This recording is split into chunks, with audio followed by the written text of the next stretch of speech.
ಬೆಳಗಿನ ಬೆಳಕು. ವಿಗ್ರಹಗಳಿಗೆ ಇಲ್ಲ ಎಂದು ಹೇಳಿ. ಭಾಗ 2. ಯಾಜಕ ಕಾಂಡ ಅಧ್ಯಾಯ 26. ಯಾಜಕ ಕಾಂಡ 26ನೇ ಅಧ್ಯಾಯದಲ್ಲಿ ಯೆಹೋವನು ನೀಡಿದ ಕಟ್ಟುನಿಟ್ಟಾದ ಮೊದಲ ಆಜ್ಞೆಯನ್ನು ನಿನ್ನೆ ನಾವು ನೋಡಿದೆವು. ವಿಗ್ರಹಗಳನ್ನು ಮಾಡಿಕೊಳ್ಳಬೇಡಿ. ಆ ಆಜ್ಞೆಯು ಕೇವಲ ಅಂದಿನ ಕಾನಾನ್ ದೇಶಕ್ಕೆ ಮಾತ್ರವಲ್ಲ, ಅದು ಇಂದು ನಮ್ಮ ಹೃದಯದ ಒಳಗಿನ ಭೂಮಿಗೂ ಅನ್ವಯಿಸುತ್ತದೆ. ಕೆತ್ತಿದ ವಿಗ್ರಹಗಳನ್ನಾಗಲಿ, ಸ್ತಂಭಗಳನ್ನಾಗಲಿ ಅಥವಾ ಕೆತ್ತನೆಯ ಕಲ್ಲುಗಳನ್ನಾಗಲಿ ಸ್ಥಾಪಿಸಬಾರದು ಎಂದು ದೇವರು ಇಸ್ರಾಯೇಲರನ್ನು ಎಚ್ಚರಿಸಿದನು. ಏಕೆಂದರೆ ಅಪಾಯವು ಬಹಿರಂಗ ಆರಾಧನೆಗಿಂತ ಬಹಳ ಮುಂಚೆಯೇ ಆರಂಭವಾಗುತ್ತದೆ. ಮೊದಲು ಒಂದು ವಸ್ತು ಕಣ್ಣ ಮುಂದೆ ಬರುತ್ತದೆ, ನಂತರ ಕಣ್ಣುಗಳು ಪದೇ ಪದೇ ಅದರ ಕಡೆಗೆ ತಿರುಗುತ್ತವೆ. ಆಮೇಲೆ ಹೃದಯವು ಅದನ್ನು ನಂಬಲು ಪ್ರಾರಂಭಿಸುತ್ತದೆ. ಕೊನೆಯಲ್ಲಿ ದೇಹವು ಅದಕ್ಕೆ ಅಡ್ಡ ಬೀಳುತ್ತದೆ. ಅದಕ್ಕಾಗಿಯೇ ಇಸ್ರಾಯೇಲರು ಆ ದೇಶದಲ್ಲಿ ನೆಲೆಸುವ ಮುನ್ನವೇ ದೇವರು ಇದನ್ನು ತಿಳಿಸಿದನು. ಒಮ್ಮೆ ನಮ್ಮ ಕಣ್ಣಿನ ಹೆಚ್ಚಿಗೆ ಸ್ಥಾಪಿಸಲ್ಪಟ್ಟದ್ದು ಪರಿಚಿತವಾಗುತ್ತದೆ, ಪರಿಚಿತವಾದುದು ಪ್ರಿಯವಾಗುತ್ತದೆ ಮತ್ತು ಪ್ರಿಯವಾದುದು ಆರಾಧಿಸಲ್ಪಡುತ್ತದೆ ಎಂಬುದು ದೇವರಿಗೆ ತಿಳಿದಿತ್ತು. ನೂತನ ಸೃಷ್ಟಿಯಲ್ಲಿ ನಾವು ಮರದ ಅಥವಾ ಕಲ್ಲಿನ ವಿಗ್ರಹಗಳಿಗೆ ಅಡ್ಡ ಬೀಳದೆ ಇರಬಹುದು, ಆದರೆ ನಮ್ಮ ಹೃದಯದ ಆಂತರ್ಯದ ಗುಪ್ತ ಸ್ಥಳಗಳಲ್ಲಿ ನಾವು ಇನ್ನೂ ವಿಗ್ರಹಗಳನ್ನು ಸ್ಥಾಪಿಸಿಕೊಳ್ಳುವ ಸಾಧ್ಯತೆ ಇದೆ. ಒಂದು ಆಧ್ಯಾತ್ಮಿಕ ವಿಗ್ರಹವು ಸಾಮಾನ್ಯವಾಗಿ ಒಂದು ಸಣ್ಣ ಚುಕ್ಕೆಯಂತೆ ಪ್ರಾರಂಭವಾಗುತ್ತದೆ. ಅದು ಹಾನಿಕರವಲ್ಲದಂತೆ ಸಾಮಾನ್ಯವೆಂಬಂತೆ ಕಾಣುತ್ತದೆ. ಆದರೆ ನಾವು ಅದಕ್ಕೆ ಪ್ರೋತ್ಸಾಹ ನೀಡುತ್ತಾ ಹೋದರೆ ಅದು ಬೆಳೆಯುತ್ತದೆ, ಎತ್ತರವಾಗಿ ಬಲವಾಗಿ ಬೆಳೆದು ಈಗ ಅದನ್ನು ಕಿತ್ತೊಗೆಯುವುದು ಕಷ್ಟವಾಗುತ್ತದೆ. ಒಂದು ದಿನ ನಮಗೆ ಅರಿವಾಗುತ್ತದೆ, ಆ ವಿಗ್ರಹವು ಕೇವಲ ಹೃದಯದಲ್ಲಿ ಕುಳಿತಿಲ್ಲ, ಬದಲಾಗಿ ಹೃದಯವನ್ನೇ ಆಳುತ್ತಿದೆ. ಹಣ, ಐಶ್ವರ್ಯ, ಸ್ವಾರ್ಥ, ಅಹಂಕಾರ, ಗರ್ವ, ಸುಖಭೋಗ, ಕಾಮ, ಅಧಿಕಾರ ಚಲಾವಣೆ, ಚಟ ಇವು ನಮ್ಮ ಕಾಲದ ಸಾಮಾನ್ಯ ವಿಗ್ರಹಗಳು. ಇವು ಕಲ್ಲಿನಲ್ಲಿ ಕೆತ್ತಲ್ಪಟ್ಟಲ್ಲದಿದ್ದರೂ ನಮ್ಮೊಳಗಿನ ಹೃದಯದ ಅಥವಾ ಮನಸ್ಸಿನಲ್ಲಿರುವ ದೇವರ ಸಿಂಹಾಸನವನ್ನು ಕದಿಯಬಲ್ಲವು. ಒಳ್ಳೆಯ ಸುದ್ದಿ ಏನೆಂದರೆ, ದೇವರು ನಮಗೆ ಕೇವಲ ಎಚ್ಚರಿಕೆ ನೀಡುವುದಿಲ್ಲ, ಯಾವುದನ್ನು ನಾಶ ಮಾರ್ಪಡಿಸಬೇಕೋ ಅದನ್ನು ಕೆಡವಿ ಹಾಕಲು ಬೇಕಾದ ಕೃಪೆಯನ್ನು ಆತನು ನೀಡುತ್ತಾನೆ. ನೂತನ ಸೃಷ್ಟಿ ಎನ್ನುವುದು ಕೇವಲ ಹೊಸ ಹೆಸರಲ್ಲ, ಅದು ನಮ್ಮೊಳಗಿನ ಹೊಸ ಆಳ್ವಿಕೆ. ದೇವರು ಆಳುವಾಗ ವಿಗ್ರಹಗಳು ಬೀಳಲೇಬೇಕು. ಇಂದು ನಮ್ಮೊಳಗೆ ಬೆಳೆಯುವ ಕೆಲವು ವಿಗ್ರಹಗಳನ್ನು ಗುರುತಿಸೋಣ ಮತ್ತು ವಾಕ್ಯ ಹಾಗೂ ಆತ್ಮದ ಸಹಾಯದಿಂದ ಅವುಗಳನ್ನು ಹೇಗೆ ಕೆಡುವುದೆಂದು ಕಲಿಯೋಣ. ಮೊದಲನೆಯ ವಿಗ್ರಹ ಕಣ್ಣಿನ ಅಭಿಲಾಷೆ ಮತ್ತು ಶರೀರ ಅಭಿಲಾಷೆ. ಕಾಮ ಅಥವಾ ದುರಾಸೆಯು ದೊಡ್ಡ ಬಂಡಾಯದಂತೆ ಆರಂಭವಾಗುವುದಿಲ್ಲ, ಅದು ನಿಶ್ಶಬ್ದವಾಗಿ ಶುರುವಾಗುತ್ತದೆ. ಒಂದು ಕ್ಷಣದ ನೋಟವು ದೀರ್ಘ ನೋಟವಾಗುತ್ತದೆ, ಒಂದು ಆಲೋಚನೆಯು ಕಲ್ಪನೆಯಾಗುತ್ತದೆ. ಕೇವಲ ಒಂದು ಬಾರಿ ಎಂಬುದು ಅಭ್ಯಾಸವಾಗಿ ಬಿಡುತ್ತದೆ. ದುರಾಸೆಯು ನಮ್ಮನ್ನು ಮರಳಾಗಿಸಿ ಬಲೆಯಲ್ಲಿ ಬೀಳಿಸುತ್ತದೆ. ಅದು ಬೆಳೆದು ಪಾಪಕ್ಕೆ ಜನ್ಮ ನೀಡುತ್ತದೆ ಮತ್ತು ಪಾಪವು ಮರಣವನ್ನು ತರುತ್ತದೆ ಎಂದು ಯಾಕೋಬನು ಹೇಳುತ್ತಾನೆ. ಯಾಕೋಬ 1:14-15. ಕೇವಲ ಆಂತರಿಕ ನೋಟವೂ ಸಹ ಪಾಪವಾಗಬಲ್ಲದು ಎಂದು ಯೇಸು ವಿವರಿಸಿದನು. ಮತ್ತಾಯ 5:28. ಶರೀರಾಭಿಲಾಷೆ, ನೇತ್ರಾಭಿಲಾಷೆ ಇವು ತಂದೆಯಿಂದ ಬಂದವುಗಳಲ್ಲ ಎಂದು ಯೆಹೋವನು ಸ್ಪಷ್ಟವಾಗಿ ಹೇಳಿದ್ದಾನೆ. 1 ಯೋಹಾನ 2:16. ದುರಾಸೆಯು ಎಂದಿಗೂ ತೃಪ್ತಿ ಹೊಂದದ ಕಾರಣ ಅದು ಎತ್ತರವಾಗಿ ಬೆಳೆಯುತ್ತದೆ. ಅದು ಇನ್ನೂ ಹೆಚ್ಚಿನದನ್ನು ಕೇಳುತ್ತದೆ, ಹೆಚ್ಚಿನ ಚಿತ್ರಗಳು, ಹೆಚ್ಚಿನ ರಹಸ್ಯಗಳ ಕತ್ತಲೆಯ ಪಾಪಗಳು. ಶೀಘ್ರದಲ್ಲೇ ಅದು ನಮ್ಮ ಗಮನವನ್ನು ನಿಯಂತ್ರಿಸಿ ಶಾಂತಿಯನ್ನು ಕದಿಯುತ್ತದೆ. ಪಾಪವು ನಿಮ್ಮ ದೇಹದಲ್ಲಿ ಆಳದಂತೆ ನೋಡಿಕೊಳ್ಳಿ ಎಂದು ಪೌಲನು ಎಚ್ಚರಿಸುತ್ತಾನೆ.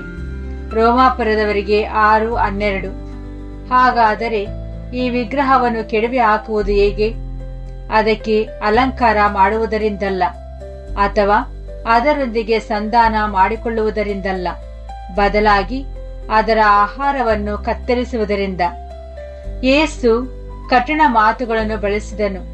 ಯಾವುದಾದರೂ ನಿನ್ನನ್ನು ಪಾಪಕ್ಕೆ ಪ್ರೇರೇಪಿಸಿದರೆ ಅದನ್ನು ಕಿತ್ತೊಗೆ. ಮತ್ತಾಯ 5:29-30. ಪೌಲನು ಹೇಳಿದನು, ಶರೀರದ ಇಚ್ಛೆಗಳನ್ನು ಪೂರೈಸಲು ಸಂಚು ಮಾಡಬೇಡಿ. ರೋಮಾಪುರದವರಿಗೆ 13:14. ಕಾಮದ ವಿರುದ್ಧದ ಹೋರಾಟವನ್ನು ನಿಂತು ಮಾಡುವುದರಿಂದ ಗೆಲ್ಲಲು ಸಾಧ್ಯವಿಲ್ಲ. ಅದು ಓಡಿ ಹೋಗುವ ಮೂಲಕ ಗೆಲ್ಲಬೇಕು.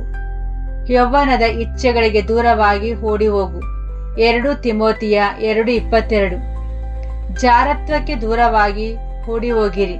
1 ಕೊರಿಂಥದವರಿಗೆ 6:18. ನಾವು ಹೃದಯವನ್ನು ಬರಿದಾಗಿ ಬಿಡುವುದಿಲ್ಲ. ಕಾಮದ ಬದಲಿಗೆ ಪವಿತ್ರಾತ್ಮನ ಶಕ್ತಿಯನ್ನು ತುಂಬಿಕೊಳ್ಳುತ್ತೇವೆ.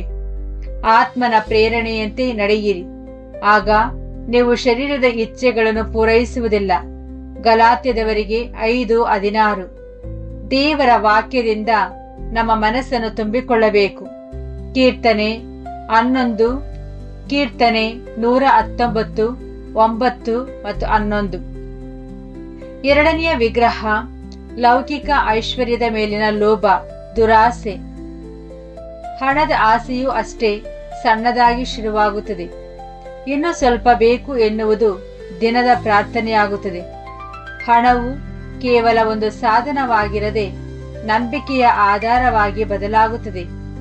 ಯೇಸು ಎಚ್ಚರಿಸಿದನು, ಎಲ್ಲಾ ತರದ ಲೋಭಕ್ಕೆ ನಿಮ್ಮನ್ನು ಕಾಯ್ದುಕೊಳ್ಳಿರಿ. ಮನುಷ್ಯನ ಆಸ್ತಿಪಾಸ್ತಿಗಳು ಅವನಿಗೆ ಜೀವವನ್ನು ಕೊಡುವುದಿಲ್ಲ. ಲೋಕ 12:15. ನಿಮ್ಮ ನಿಕ್ಷೇಪ ಎಲ್ಲಿದೆಯೋ ಅಲ್ಲಿಯೇ ನಿಮ್ಮ ಹೃದಯವೂ ಇರುತ್ತದೆ.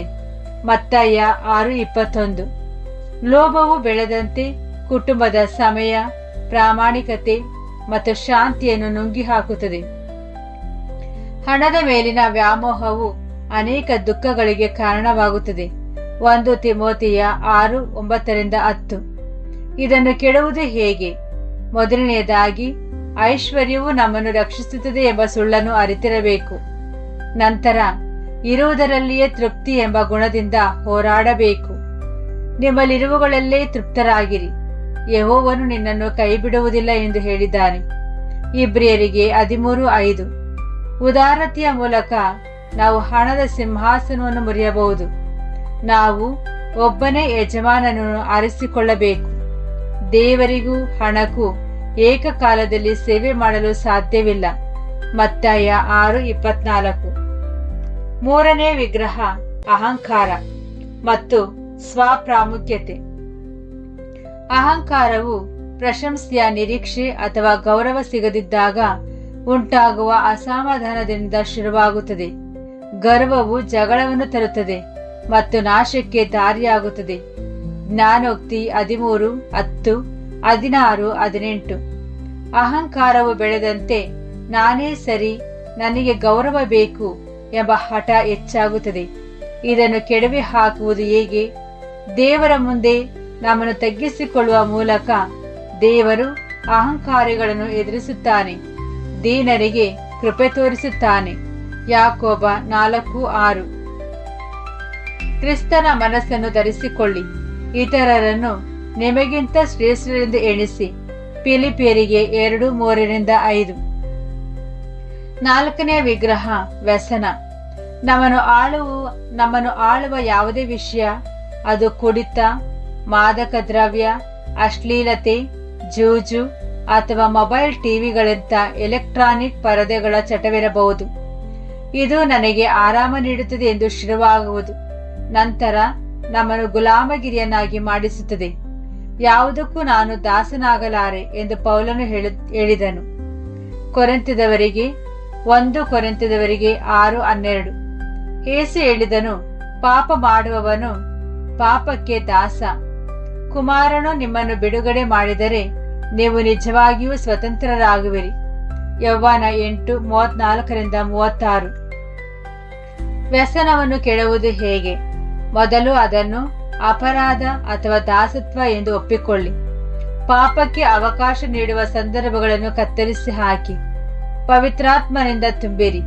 ನಿಮ್ಮ ಪಾಪಗಳನ್ನು ಒಬ್ಬರಿಗೊಬ್ಬರು ಒಪ್ಪಿಕೊಳ್ಳಿರಿ ಮತ್ತು ಪರಸ್ಪರ ಪ್ರಾರ್ಥಿಸಿರಿ. ಯಾಕೋಬ 5:16. ಮಕ್ಕಳು ಮೊಬೈಲ್ ಸ್ಕ್ರೀನ್ ಅಥವಾ ಗೇಮ್ಗಳಿಗೆ ದಾಸರಾಗಿದ್ದರೆ ಅದು ಅವರ ಸಮಯ ಮತ್ತು ವಿಧೇಯತೆಯನ್ನು ಕದೀತಿದೆಯೇ ಎಂದು ಪರೀಕ್ಷಿಸಬೇಕು. ಸಮಯವು ಅಮೂಲ್ಯವಾದುದು.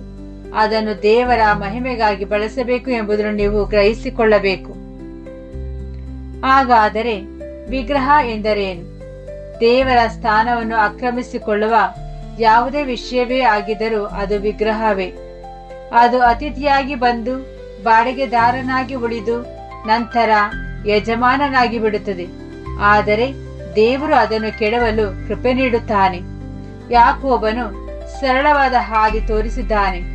ದೇವರಿಗೆ ಅಧೀನರಾಗಿರಿ, ಸೈತಾನನನ್ನು ಎದುರಿಸಿರಿ, ಆಗ ಅವನು ನಿಮ್ಮಿಂದ ಓಡಿ ಹೋಗುವನು. ಯೆಹೋವನ ಹತ್ತಿರ ಬನ್ನಿರಿ, ಆಗ ಆತನು ನಿಮ್ಮ ಹತ್ತಿರ ಬರುವನು. ಯಾಕೋಬ 4:7-8. ಇದು ನೂತನ ಸೃಷ್ಟಿಯ ಜೀವನ. ಹಳೆಯ ವಿಗ್ರಹಗಳನ್ನು ಬಿಡುವುದು ಮಾತ್ರವಲ್ಲ, ಹೊಸ ವಿಗ್ರಹಗಳನ್ನು ಕಟ್ಟಿಕೊಳ್ಳಲು ನಿರಾಕರಿಸುವುದು. ಇಂದು ನಾವು ಕೇವಲ ಎಚ್ಚರಿಕೆಯನ್ನು ಕೇಳುವುದಲ್ಲ, ಪಶ್ಚಾತ್ತಾಪ ಮತ್ತು ಸತ್ಯ ಎಂಬ ಸುತ್ತಿಗೆಯನ್ನು, ಆತ್ಮನ ಖಡ್ಗವನ್ನು ಕೈಗೆತ್ತಿಕೊಳ್ಳೋಣ. ಗುಪ್ತವಾಗಿ ನಾವು ಸ್ಥಾಪಿಸಿಕೊಂಡುದನ್ನು ಕೆಡವಿ ಹಾಕೋಣ. ಹೃದಯವನ್ನು ವಾಕ್ಯದಿಂದ ತುಂಬಿಕೊಳ್ಳೋಣ. ಯೆಹೋವನು ನಮ್ಮ ಒಳಗಿನ ಸಿಂಹಾಸನದ ಮೇಲೆ ಕುಳಿತಾಗ ವಿಗ್ರಹಗಳು ಹೆಚ್ಚು ಕಾಲ ನಿಲ್ಲಲಾರವು. ಕತ್ತಲೆಗೆ ಇನ್ನು ಅವಕಾಶವಿಲ್ಲದೆ ಆಗ ನೂತನ ಸೃಷ್ಟಿಯ ಬೆಳಕು ದೇವರ ಮುಂದೆ ಮತ್ತು ಮನುಷ್ಯರ ಮುಂದೆ ಪ್ರಕಾಶಮಾನವಾಗಿ ಹೊಳೆಯುತ್ತದೆ. ಪ್ರಾರ್ಥನೆ. ಪರಲೋಕ ತಂದೆಯೇ, ನಮ್ಮ ಹೃದಯಗಳನ್ನು ಶೋಧಿಸು ಮತ್ತು ಅಡಗಿರುವ ಪ್ರತಿಯೊಂದು ವಿಗ್ರಹವನ್ನು ನಮಗೆ ತೋರಿಸು. ನಾವು ಸ್ಥಾಪಿಸಿಕೊಂಡಿರುವುದನ್ನು ಕೆಡವಿ ಹಾಕಲು ಮತ್ತು ಶೋಧನೆಗಳಿಂದ ಓಡಿ ಹೋಗಲು ನಮಗೆ ಧೈರ್ಯವನ್ನು ನೀಡು. ನಿನ್ನ ಪವಿತ್ರಾತ್ಮರಿಂದ ನಮ್ಮನ್ನು ತುಂಬಿಸು. ಇದರಿಂದ ನಮ್ಮ ಹೃದಯವು ನಿನ್ನ ವಾಕ್ಯ ಮತ್ತು ಪ್ರೀತಿಯಿಂದ ತುಂಬಿರಲಿ. ಹಣ, ಸುಖ, ಅಹಂಕಾರ ಅಥವಾ ಅಧಿಕಾರಕ್ಕಿಂತ ಹೆಚ್ಚಾಗಿ ನಿನ್ನನ್ನು ನಂಬಲು ನಮಗೆ ಕಲಿಸು. ಯೇಸು ಕ್ರಿಸ್ತನಲ್ಲಿ ಆಮೆನ್.